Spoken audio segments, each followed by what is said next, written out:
शीला जी ज़्यादा एक्टिव हो गई उनके साथ, अपने ससुर के साथ, उमाशंकर दीक्षित जी के साथ। मेरे फादर इन लॉ बहुत बड़े पॉलिटिकल नेता थे, इंदिरा जी के बहुत नज़दीक थे।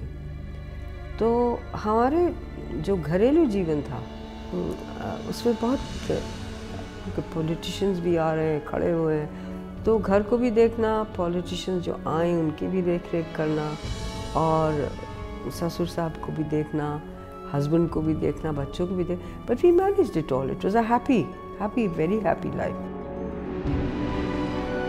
जब उमाशंकर जी मंत्री थे तो विनोद जी की दिल्ली में इत्तेफाक से उस टाइम पोस्टिंग थी, तो ये इकट्ठे ही रह रहे थे अकबर रोड पे, तो शीला जी उनकी मदद करती थी। सो उस टाइम उन्होंने बहुत कुछ सीखा उनके साथ रह के, क्योंकि शायद जो मैं किताबों में पॉलिटिक्स पढ़ती थी वो नहीं थी। और मेरे फादर इन लॉ एक बहुत ही यूनिक पॉलिटिशियन थे। मेरे दादा बाबा तो पॉलिटिक्स में थे और शुरू से उनकी वो हेल्प कर रही थी, लेकिन वो बिहाइंड द सीन हेल्प करती थी। बाबा का सारा देखना, पॉलिटिकल करियर, घर से सब चलाती थी, लेकिन एक्टिवली नहीं इन्वॉल्व हुई थी। इस तरह का वातावरण तो था ही, फिर उसका एक राजनीतिक रूप ले लिया जब उनकी शादी हुई उस परिवार में। देखिए, काम तो मैंने 1969 के जो इंदिरा जी की स्प्लिट पे था, तो मैंने अपने ससुर के लिए बहुत काम किया था। तो I came into contact, I started understanding politics क्या है। तब उन्होंने एक्टिव पॉलिटिक्स में, पॉलिटिकल इलेक्ट्रल पॉलिटिक्स में जंप किया। पॉलिटिक्स का तो मुझे तो कभी समझ नहीं आया था उस वक्त, हमने सोचा भी नहीं था। इलेक्शन मैंने तब लग रहा जब इंदिरा जी की डेथ हो गई। जब इंदिरा जी की डेथ हुई तो राजीव जी ने मेरे पास एक मैसेज भेजा कि Sheela you must contest from UP. तो कन्नौज की सीट थी, इटावा की सीट थी और कानपुर की सीट थी। तो मैंने कन्नौज चुना, क्यों मुझे नहीं मालूम। मेरे ससुर ने चुना, मेरे हस्बैंड ने मिलकर चुना, चली गई। तो एकदम कूद गई।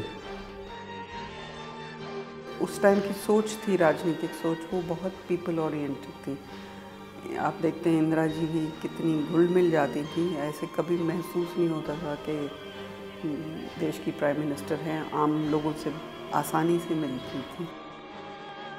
तो शीला जी का भी वही उसी वातावरण में ये हुई, बड़ी एक्सपीरियंस, अनुभव इनका उसी वातावरण, उसी स्टाइल से ये चलती हैं।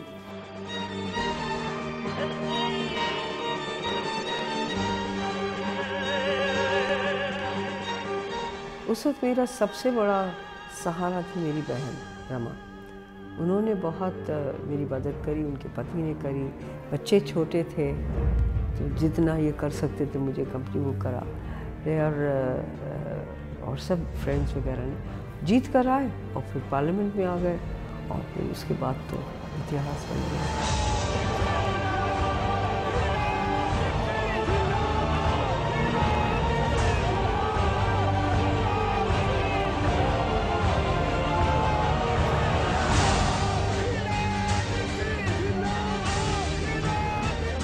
जो ख़ास चीज़ जो हमेशा हर एक को दिखती थी कि उसमें वो जिसे कहते हैं compassion, going out of the way, यानी कहीं अगर 2 कदम आगे जाके भी किसी को मदद करनी हो तो वो करेगी। सबसे बड़ी खुशकिस्मती जीवन ये रही कि मैं ऐसे व्यक्तियों के साथ जुड़ी रही, उनसे सीखा, उनके साथ लगी रही, जो शायद और बहुत कम परिवारों में मिलता है।